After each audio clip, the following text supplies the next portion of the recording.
សពីពីសួរនេះរូបរៀងស្រាប់ផ្លែចាំឡាយក្លោទៅ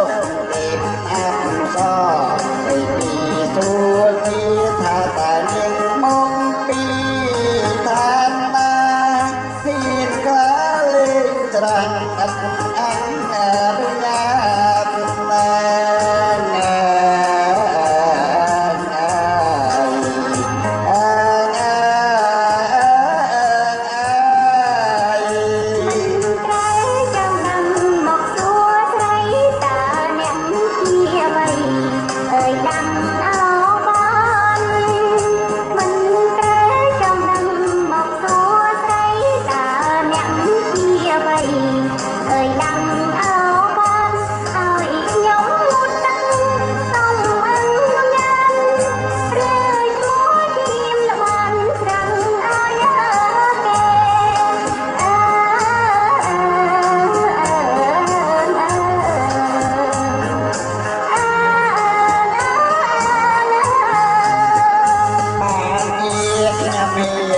ដូចច្នៃព្រោះខ្ញុំជាម្ចាស់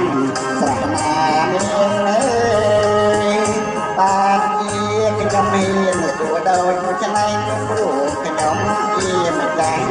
ស្រះណាមានមេស្រីណាយូរហើយមិនរួចទេត្រូវប្រកោក្តីស្នេហ៍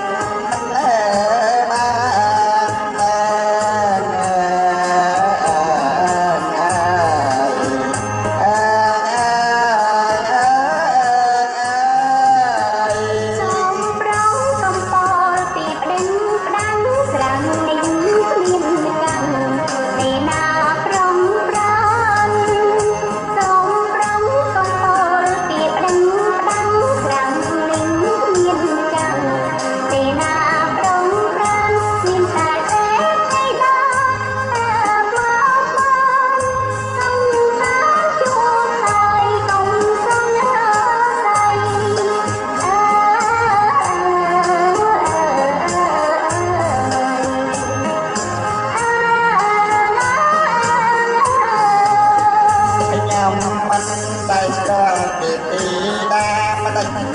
នគោលណាតែយ៉ាងនេះខ្ញុំមិនតែស្គាល់ពីទី